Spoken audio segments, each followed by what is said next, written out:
E3 is supposed to be about video games, but a lot of the times, conferences focus on other spectacles. So, much to my surprise, the majority of the conferences this year actually focused on video games. And I was interested in a lot of the things they showed off this year. So let's go ahead and get this PC booted up to check out what they've got going on this year. Oh my god. Oh my god. Oh my god. I'm so happy. It's the Quake game. It's the new Quake game. It's so good. With the recent success of Doom, it really shouldn't come to any surprise that Bethesda would decide to reinvigorate the awesome franchise that is Quake. Of course, with the success of Overwatch, this would mean that they're going to have to compete with the current crown holder of arena shooters. But I love Quake 3, so yeah, I'm pretty fucking excited to see what's in store. Bethesda, what else you got for me today?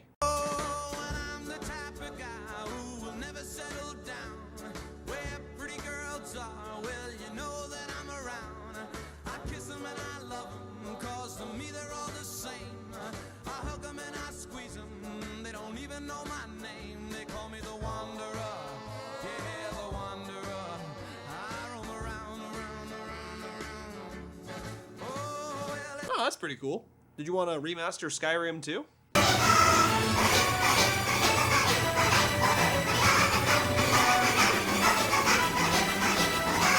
Do you want to do something crazy to Elder Scrolls Online? With one Tamriel, all characters will be automatically leveled to content in the world, allowing them to freely group with anyone they want, and also to explore the vast world of Tamriel with no level restrictions.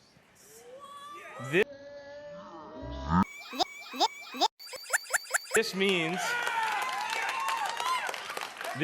all content barriers are gone and there are no restrictions on alliances or questing. From the moment you get out of the tutorial, the entire game world is open for you to explore freely. You can go wherever you want and play with whomever. That's pretty neat. Can I have way too much time of your conference devoted to Dishonored 2?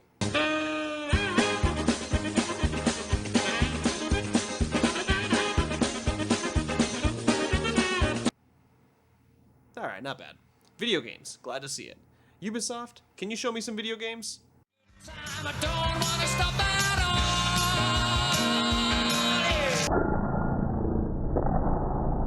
That is not video games, Ubisoft. Meh, whatever. EA, you know, I really hate to ask this of you, but can you show me some video games?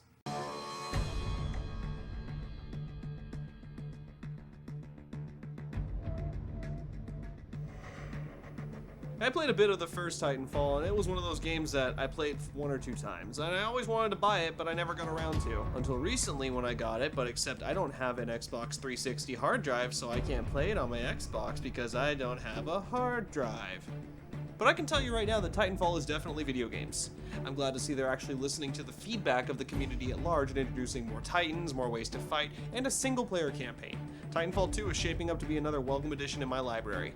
Unlike the first one, because I can't play it because I don't have a hard drive. I guess this kind of makes me a bit of a hypocrite. I've never been a huge fan of Mass Effect, so I wasn't super excited for the premiere of Mass Effect Andromeda, especially since the trailer showed no gameplay whatsoever. But the same thing was with Quake Champions, just a CG trailer with no gameplay. But it still got me excited as fuck. Still, the premise of this game does seem rather interesting, but I'll take it with a grain of salt for now. I want to see Madden!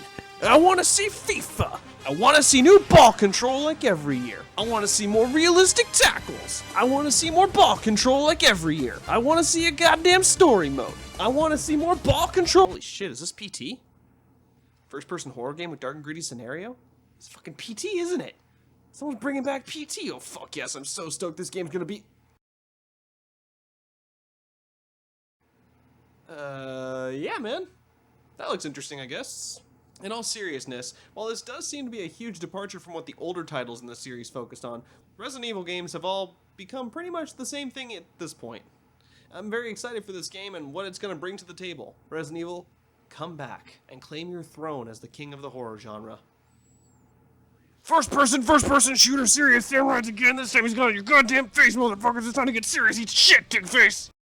VR is the perfect technology for making gaming more accessible. But seriously, they showed off a bunch of various VR games this year, and all of them seem pretty lackluster. They all seem like they're just saying, hey, let's make a first-person game and make it in VR. Cool, whatever.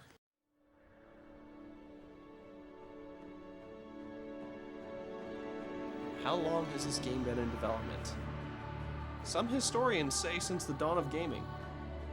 Some say even before that. Regardless, The Last Guardian finally has a release date, and we couldn't be happier. This game looks like it's going to tug at your heartstrings to no end. But I'll be damned if that doesn't make me want to play it even more. This game looks amazing. And if you don't think so, I'm going to ride my giant monster guardian over to your house and eat all the food in your fucking pantry.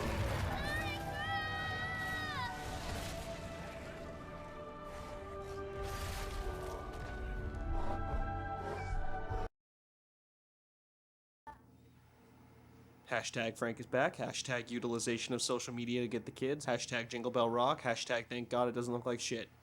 It's nice when a tired franchise takes a moment to try something new while holding true to what made the original series great.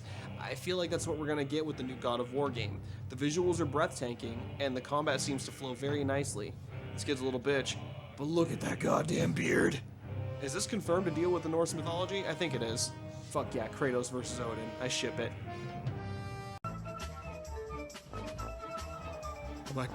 Oh my god. Oh my god, yes. Oh my god, yes. Oh my Skylanders, no, fuck it, he looks great. I don't care. Crash 1, 2, 3, rebuild, master, reboot, remade, reboot, recore. Holy shit, will this actually be a good Spider-Man game? I mean, technically for Spider-Man 2 was a fun game that most people remember fondly, but since then, all Spider-Man games have been crap and poopy butthole. So maybe, just maybe, since it's in the hands of a good developer, we can finally get a good Spider-Man game.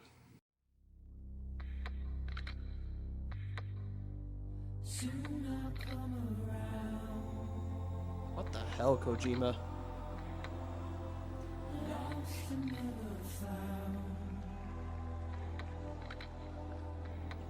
Ever since Until Dawn came out, I've been waiting for the next big cinematic experience game, and I'm pretty damn sure that this is it. If you haven't seen the original trailer for what this game came from, Quantic Dream, I urge you to do so. I have a strong feeling that this game is going to be an amazing experience. If you're not a fan of the South Park Stick of Truth game, then you need to go home, think hard about your life. What do you really value? Do you value only seriousness and sadness?